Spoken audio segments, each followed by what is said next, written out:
Assalamualaikum warahmatullahi wabarakatuh.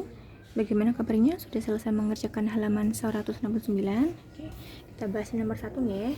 Tuliskan nama sudut dan kaki sudut. Kalau nama sudut berarti namanya ini sudut tumpul dan membentuk sudut yang namanya sudut ABC.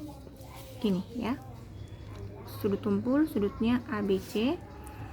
Pertemuan dua garis ini harus diletakkan di tengah, ABC atau CBA, sudut CBA.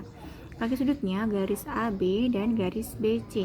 Yang B sudut siku-siku, kemudian sudutnya DEF atau sudut FED. Yang jelas E-nya harus di tengah karena sebagai titiknya. Yang C juga.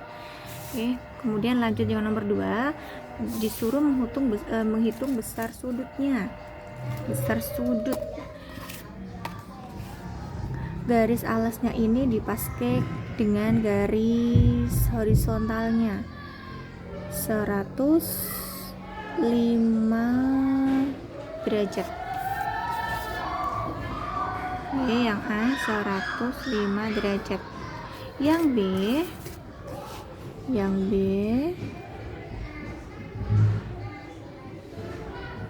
35 derajat. Yang C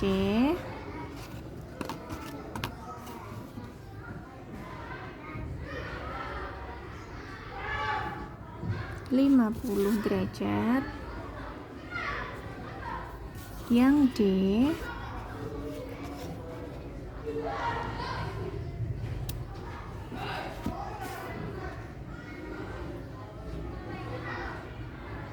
90 derajat.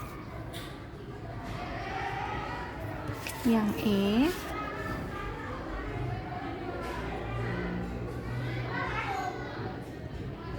125 derajat.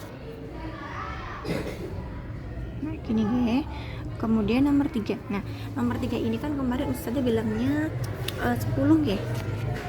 Ternyata yang di luar juga harus dihitung juga besar sudutnya, sehingga titik yang terbentuknya adalah, kalau dari A ya, ini titik A, berarti besar sudut yang terbentuk adalah BAJ atau JAB, itu baru 1. Kalau sebelum kita tulis nama sudutnya, kita hitung dulu ada 1, 2, 3, 4, 5, 6, 7, 8, 9, 10. Kemudian yang di luar 11, 12, 13, 14. Jadi yang nomor 3A Ustazah ralat nih, ada 14 sudut. Kemudian 14 itu nama sudutnya apa saja? Yang pertama, dari A ini dulu ya titiknya, maka sudut yang terbentuk namanya sudut BAJ. Yang kedua, sudut ganti yang B yang sebagai titiknya, maka ABC. Kemudian titiknya ganti yang C, maka terbentuklah nama sudut BCJ. Yang keempat, gantian yang C ini yang J, maka sudutnya namanya CJA atau AJC. Nah, udah ya, ini kan sebagai titiknya, titik sudutnya ada ABCJ. Kemudian yang di dalam, yang ini nanti dulu ya. Yang pertama ada nama sudut DCI sebagai C sebagai titik sudutnya, sudut DCI. Kemudian sudut DCI, CDI, DI, sudut DIC. Kemudian sudut masih yang ini ya, yang pertemuan panjang ini ya, JCI, ini sebagai titik sudutnya. JCI. Kemudian ini kaki sudutnya BC dan DC, maka titiknya adalah sudut C. Nama sudutnya BCD. DIC sudah ya tadi ya. Kemudian DIC ini yang titik sudutnya yang E. Ada nama sudut DEG. Kemudian titik sudutnya I, maka nama sudutnya CIH.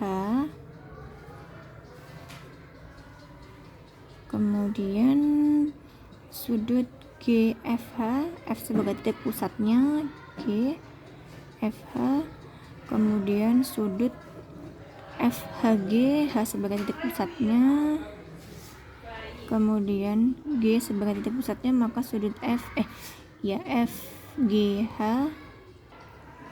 Nah ini ya, dihitung 1, 2, 3, 4, 5, 6, 7, 8, 9, 10, 11, 12, 13, 14. Nah pas nih 14 nama sudut.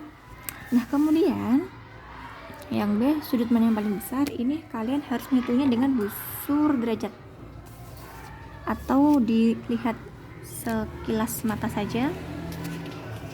Kalau sekilas mata yang paling besar ini adalah sudut yang paling melebar ini, JCI tadi, titik sudutnya C, namanya JCI. Kita hitung dulu ya, kita buktikan dulu. Ke berapa ini? 165 ya, atau tepatnya 100. Oh ya benar, 165 ini guys. 165 berarti sudut yang paling besar adalah yang namanya sudut JCI. Sudut JCI besarnya adalah 165 derajat. Nih. Nah, yang C nanti juga kalian ukur dulu menggunakan busur derajat. Kemudian bisa diketahui sudut yang paling kecil atau dilihat dari sekilas mata ini ya. Kayaknya ini sudut titik yang C atau sudut DCI dan sudut DIC dan GFH. Dari ini dulu,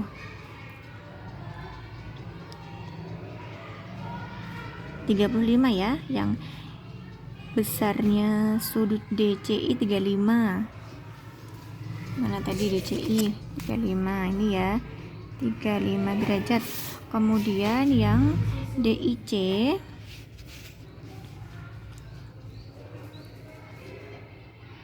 ini juga 35 derajat.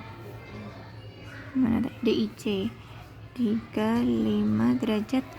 Dan sudut GFH nya kan ini ya, juga 35. Mana GFH nih 35 derajat. Udah ya. Kalau ini lebih besar, ini juga tidak. Berarti yang C, sudut yang paling kecil adalah sudut, jawabannya ini sudut DCI, kemudian sudut DIC, kemudian sudut GFH dengan besarnya 35 derajat. Adakah sudut yang besarnya sama? Ada. Yang sama adalah ini ya, sudut DCI, kemudian sudut DIC, kemudian sudut GFH. Adakah yang lain? Kalau ada yang lain tuliskan ya. Ini belum Ustazah ukur semuanya, baru yang nampak kecil dan yang paling besar yang baru terukur. Urutkan dari yang besar ke yang kecil. Ini juga mudah ya insyaallah ya. Oke, yang nomor 4, jenis. Oke, tuliskan jenis sudut. Jadi begini anak ya, bedakan antara jenis dan nama. Kalau jenis kan ada 4.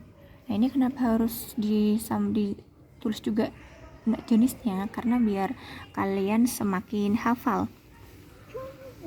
Yang ini jenisnya adalah sudut lancip, siku-siku ya.